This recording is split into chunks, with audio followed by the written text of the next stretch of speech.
আসসালামু আলাইকুম। আজকে আমরা ইলেকট্রিক্যাল সার্কিট 1 সাবজেক্টের নর্টন থিওরেমের একটি অঙ্ক করব। এবি শাখার কারেন্ট নির্ণয়, ঠিক আছে। এবি শাখার ভোল্টেজ নির্ণয় করতে হবে। এখন এবি শাখার মধ্যে রেজিস্ট্যান্স রয়েছে 15 ওহম, ঠিক আছে। সোর্স ভোল্টেজ হচ্ছে দুইটা, একটা হলো 100 ভোল্টেজ, একটা হলো 50 ভোল্টেজ।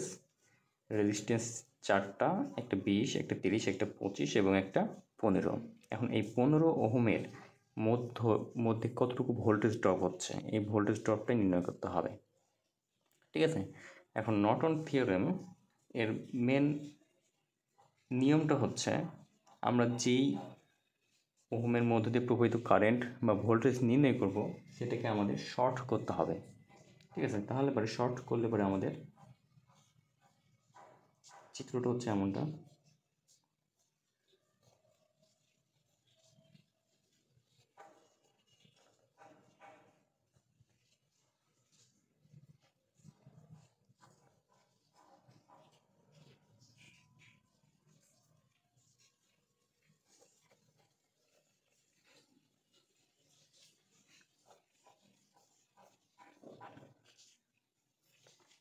ঠিক আছে, এটা ছিল আমাদের এবি। তো এখন আমাদের এইখানকার কারেন্ট নির্ণয় করতে হবে। এখন সোর্স আমাদের দুইটা। এখন একবার আমরা এটাকে শর্ট হিসেবে বের করব, একবার এটাকে আমরা শর্ট ধরে এখানকার কারেন্ট নির্ণয় করব, একবার এটাকে শর্ট ধরে এই সোর্সের মাধ্যমে এখানকার কারেন্ট নির্ণয় করব, ঠিক আছে। তো এখানকার ভোল্টেজ হলো 100 ভোল্টেজ, এখানকার ভোল্টেজ 50, এখানে 30, এখানে 20, এখানে 25, ঠিক আছে। তো আমরা যখন when 100 ভোল্টেজ অ্যাক্টিভ, ঠিক আছে, when এই 100 ভোল্টেজ অ্যাক্টিভ তখন এই 50 ওহমটা আমাদের শর্ট, ঠিক আছে, এটা আমাদের শর্ট অবস্থায় থাকবে। তো এই অবস্থায় আমরা কি করব, এখানকার কারেন্ট অর্থাৎ IN1টা আগে নির্ণয় করব, ঠিক আছে। তো IN1টা নির্ণয় করার জন্য আমাদের কি করতে হবে, এখন দেখব এটা যদি শর্ট থাকে তাহলে 25 এবং 30 প্যারালালে রয়েছে, এবং প্যারালালে রয়েছে এবং 20 সিরিজে রয়েছে, এবং 100 এখানে কি ভোল্টেজ। তাহলে পরে এখান থেকে আমরা যদি এই আয়ের মানটা নির্ণয় করি তাহলে পরে আমাদের কি হচ্ছে, আই ইকুয়াল টু, আমরা কি জানি ভি ভাগ আর। তাহলে এখানে 100 হলো ভোল্টেজ এবং আর এর মান হচ্ছে এখানে 25, প্যারালাল রয়েছে 30, ঠিক আছে, তার সাথে সিরিজে রয়েছে 20। তাহলে আমরা এখানকার প্রবাহিত কারেন্টটা নির্ণয় করলাম। তাহলে পরে আমাদের হচ্ছে 100 divided 25 inverse 1 plus 30 inverse 1 inverse bracket close inverse 1। তাহলে 25 এবং 30 প্যারালাল আমাদের হলো, তার সাথে আমাদের 20 যোগ করতে হবে। তাহলে আমাদের এই কারেন্টের মানটা আমরা নির্ণয় করতে পারলাম 2.97 অ্যাম্পিয়ার, ঠিক আছে।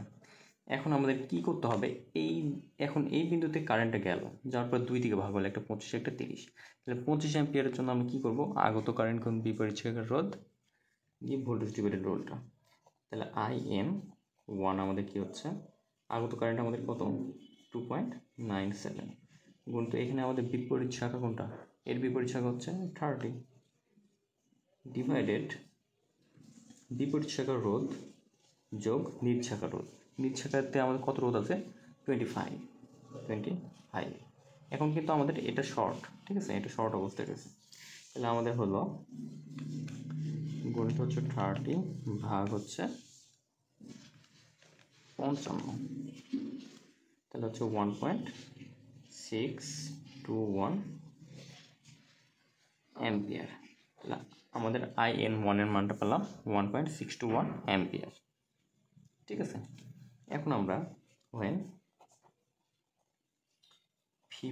50 ভোল্টেজ সোর্স অ্যাক্টিভ। ঠিক আছে, যখন আমাদের 50 ভোল্টেজ সোর্সটা অ্যাক্টিভ থাকবে এই অবস্থায়, তখন আমাদের 100 ভোল্টেজ সোর্স কি শর্ট হয়ে যাবে, অর্থাৎ এই অবস্থায় এটা আমাদের শর্ট। ঠিক আছে, তাহলে পরে এই অবস্থায় দেখব আমাদের এই 30 এবং 20 এই দুইটা আমাদের প্যারালালে রয়েছে। ঠিক আছে, 30 এবং 20 আমাদের রয়েছে প্যারালালে, তার সাথে এই 25 আমাদের সিরিজে যোগ হচ্ছে। তাহলে পরে এই ক্ষেত্রে আমাদের এই কারেন্টটা নির্ণয় করব। এই কারেন্টটা হচ্ছে, কারণ পজিটিভ থেকে আমাদের কারেন্ট যাত্রা শুরু হচ্ছে, যে এখান থেকে দুই দিকে ভাগ হলো, একটা এদিকে যাচ্ছে একটা এদিকে, এখন এদিক দিয়ে এসে আর এই দিক দিয়ে এসে দুইটা আবার এই জায়গাতে মিলিত হয়ে এখানে যাচ্ছে। ঠিক না, তাহলে এই কারেন্টটা হচ্ছে যেহেতু দুই দিকে ভাগ হয়ে আবার এক জায়গাতে মিলিত হয়ে এখান থেকে প্রবাহিত হচ্ছে। তাহলে একবারে এখানে আমাদের IN2 নির্ণয় করতে পারি। এখানে আবার IN2 আমাদের বের হচ্ছে। তাহলে IN2 ইকুয়াল টু আমাদের হচ্ছে একবারে IN2 হয়ে যাচ্ছে এখানে। হ্যাঁ, 50 ডিভাইডেড এখানের 30 প্যারালাল হচ্ছে 20 যোগ হচ্ছে 25। তাহলে আমাদের 50 divided 30 inverse 1 plus 20 inverse 1 plus 25। IN2 এর মানটা আমরা পেলাম 1.351 অ্যাম্পিয়ার। ঠিক আছে, এখন দেখি এই কারেন্টটাও নিচে নামছে, এই কারেন্টটাও আমাদের নিচে নামছে। তাহলে পরে আমরা যদি ইন্ডিকেশন দিই, দুইটা ইন্ডিকেশন একদিকে, তাহলে পরে আমাদের এই দুইটা কারেন্টে যোগ হলে হবে নর্টন কারেন্ট। ঠিক আছে, তাহলে পরে এখন অতএব IN, ঠিক আছে, IN ইকুয়াল টু হচ্ছে IN1 প্লাস IN2। তাহলে এই দুটো যোগ করি, 1.621 প্লাস 1.351। ঠিক আছে, এগুলো যদি এখন যোগ করি তাহলে হচ্ছে আমাদের 1.621, তাহলে 2.972 অ্যাম্পিয়ার। ঠিক আছে, এখন আমরা কি করব, নর্টন রেজিস্ট্যান্স নির্ণয় করব। ঠিক আছে, অর্থাৎ এখান থেকে টোটাল রেজিস্ট্যান্স কত হবে, এক্ষেত্রে আমাদের চিত্র অঙ্কন করা উচিত। তাহলে আমরা এক্ষেত্রে চিত্র অঙ্কন করছি। এখন ভোল্টেজ সোর্স হয়ে যাবে শর্ট, তাহলে শর্ট করে দিলাম এটা, এই ভোল্টেজ সোর্সও শর্ট হয়ে গেল, এখানে একটা রেজিস্টর, আর এখান থেকে আমাদের এটা আমাদের নর্টন রেজিস্ট্যান্স। ঠিক আছে, তাহলে পরে এই দুইটা প্যারালাল এবং এটা সিরিজ, তাহলে পরে এখানে আমাদের কত 20, এটা 30, এটা হলো 25।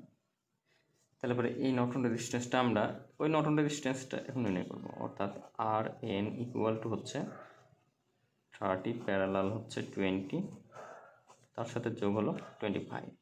যেহেতু এখানে আমাদের এই দুটো প্যারালাল এবং এটা সিরিজ, তাহলে পরে আমাদের হচ্ছে 30 ইনভার্স 1 যোগ 20 ইনভার্স 1 ব্রেড ক্লোজ ইনভার্স 1 যোগ 25, তাহলে আমাদের আসতেছে 37।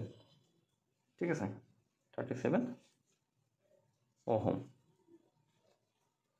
তাহলে আমাদের এখন যেই কাজটা করব সেটা হচ্ছে এই চিত্র নিয়ে আমরা এখন ওই চিত্র না, একটা নতুন চিত্র থাকে, সেটা হচ্ছে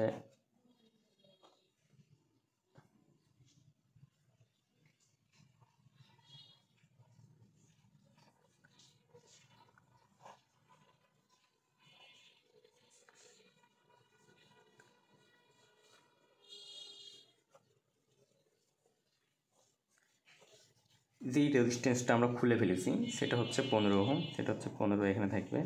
আর যেটা নর্টন রেজিস্ট্যান্স সেটা হলো 37 ওহম, সেটা এখানে, এই দুটো প্যারালাল। আর এখানে নর্টন যে কারেন্টটা নির্ণয় করছি আমরা 2.972 এই কারেন্ট হলো এটা। তাহলে এখান থেকে আমাদের লোড কারেন্ট অর্থাৎ IL ইকুয়াল টু হচ্ছে এখানে আগত কারেন্ট 2.972 গুণিত বিপরীত শাখা হলো আমাদের 37, বিপরীত শাখা যোগ নিজ শাখা হলো 15। তাহলে আমাদের হচ্ছে 2.972 গুণিত 37 ডিভাইডেড 37 প্লাস তাহলে আমাদের হচ্ছে 2.11 অ্যাম্পিয়ার। ঠিক আছে, তারপরে আমরা এখন এই 15 ওহমের মধ্যে দিয়ে প্রবাহিত কারেন্ট নির্ণয় করলাম। তাহলে এর মধ্যে ভোল্টেজ কত, অর্থাৎ আমরা V equal to I R জানি, তাহলে পরে কারেন্ট এবং রেজিস্ট্যান্সের গুণফল, অর্থাৎ ভি এ বি শাখার ভোল্টেজ অথবা V A B equal to I L into 15। তাহলে এখানে আই এল এর মান কত, 2.11 ইন্টু 15, তাহলে আমাদের হচ্ছে গুণিত 15, তাহলে 31.72 ভোল্ট। ঠিক আছে, আশা করি সকলে অঙ্কটি বুঝতে পেরেছেন। এটাই আমাদের উত্তর। ধন্যবাদ সকলকে।